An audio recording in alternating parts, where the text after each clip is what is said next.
Hello everyone मैं राइशी आपनालोक सकलोके पुनरबार स्वागतम जनाइছো मोर YouTube चेनेलলৈ आशा करूँ आपनालोक सकलो भाले आछे मयो भाले आछो। আজি मैं आपनालोকৰ বাবে এটা टेस्टी चिकेन मोमो रेसिपि লৈ আহিছো। তেনেহলে বলক আৰু বেছি দেৰি নকৰি আজি এই ৰেচিপিটোলৈ আমি আগবাঢ়ো।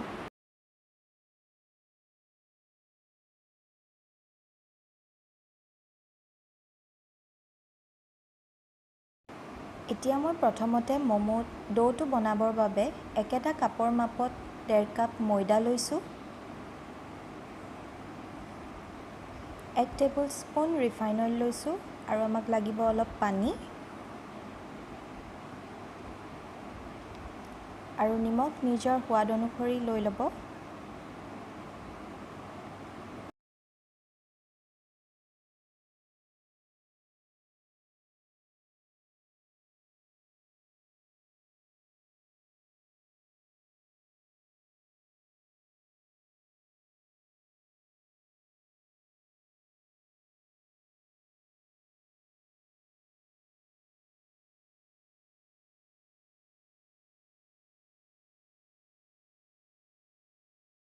এতিয়া মই গুটেখিনি ভালদৰে মিক্স কৰি লম।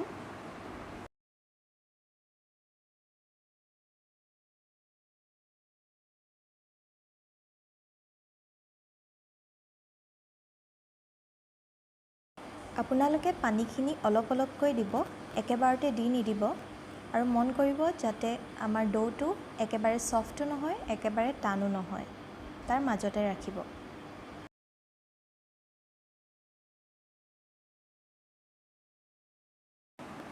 এয়া দেখিছে আপোনালোকে আমাৰ ডোটো ৰেডি হৈ গ'ল।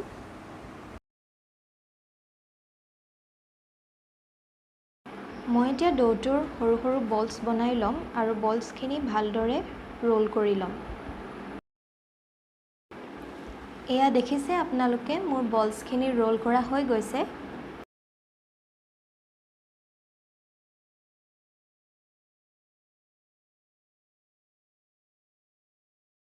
এতিয়া মই এই বলছখিনি 10 মিনিটৰ বাবে ঢাকি থৈ দিম।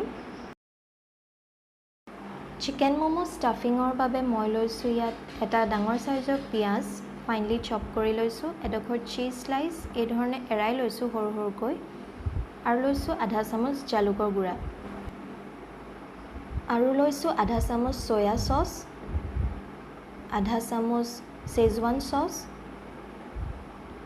আৰু লৈছোঁ 1 চামুচ মেয়নিজ। মই ইয়াতে 250 গ্ৰামছ boneless চিকেন লৈছোঁ।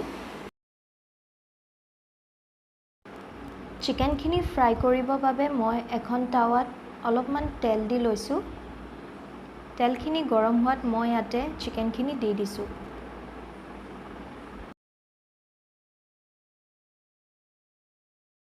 এয়া আপোনালোকে দেখিছেই মোৰ চিকেনখিনি ভালদৰে ফ্ৰাই হৈ গ'ল।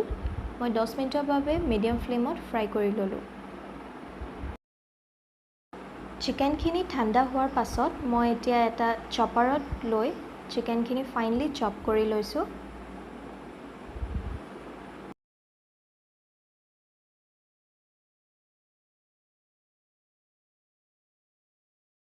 এতিয়া মই চিকেন ষ্টাফিংখিনি মিক্স কৰি ল'ম।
এতিয়া মই ইয়াতে অলপমান নিমখ দিছোঁ। নিমখটো দিওঁতে আপোনালোকে সাৱধানে দিব, যিহেতু আমাৰ সয়া সস, চিজ সকলোতে নিমখ আছেই।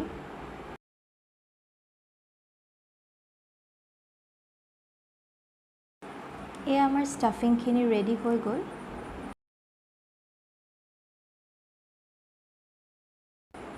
এতিয়া মই ম'ম' বলছখিনি এটা এটাকৈ ভালকৈ বেলি ল'ম।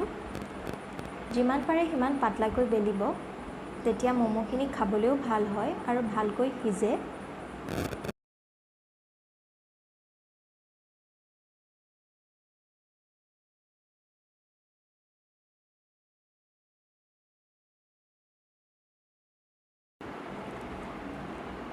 ম'ম' বেছটো ইমানখিনি পাতলা হ'লেই হ'ব।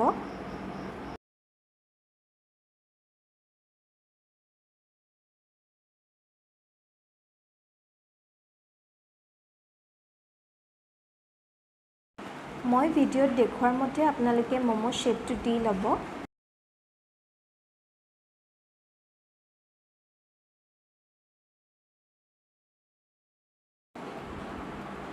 এতিয়া ম'ম'টো এটা ছেমি চাৰ্কুলাৰ শ্বেপ দি ল'ব। ভিডিঅ'টোত দেখুৱাৰ মতে আপোনালোকে এনেদৰে ছাইডছবোৰ হেঁচি ল'ব, যাতে ষ্টাফিংখিনি বাহিৰলৈ ওলাই নাহে, আৰু দুইটা কৰ্নাৰ এনেদৰে মাজলৈ আনি হেঁচি ল'ব। এয়া চাওক, আমাৰ এটা শ্বেপ ৰেডি হৈ গ'ল। এই ধৰণে আমি বাকীকেইটাও ৰেডি কৰি ল'ম। মই আজি আপোনালোকক ম'ম' ইডলি ষ্টেণ্ডতে বনাই দেখাম। আপোনালোকে মই দেখুওৱা ধৰণে বাটাৰ বা অইল গ্ৰীজ কৰি ল'ব।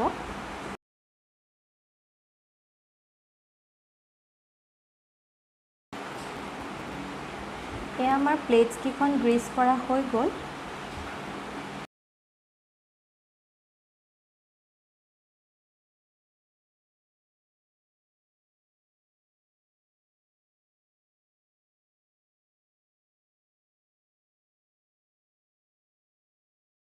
এতিয়া মই ম'ম'খিনি এটা এটাকৈ দি যাম।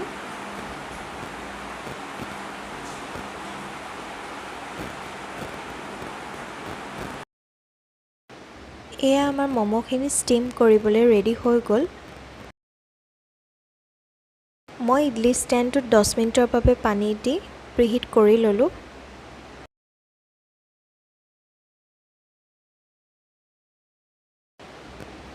এয়া আমাৰ 10 মিনিটৰ পাছত ম'ম'জ ৰেডি হৈ গ'ল।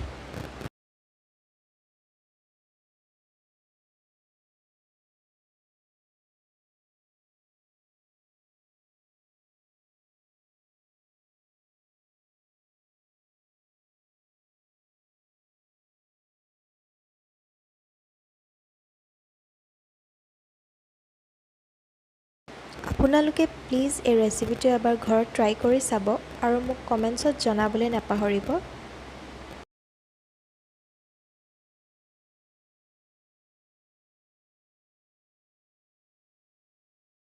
আৰু যদিহে আপোনালোকৰ মোৰ ভিডিঅ'জবোৰ চাই ভাল লাগিছে, তেনেহ'লে প্লিজ মোৰ চেনেলটোক লাইক, শ্বেয়াৰ আৰু ছাবস্ক্ৰাইব কৰি দিব, আৰু কাষতে থকা বেল বাটনটো হিট কৰি দিব, যাতে আহিবলগীয়া সকলো ভিডিঅ'জ ন'টিফিকেশ্যন আপোনালোকে অতি সোনকালে পায়। Thank U.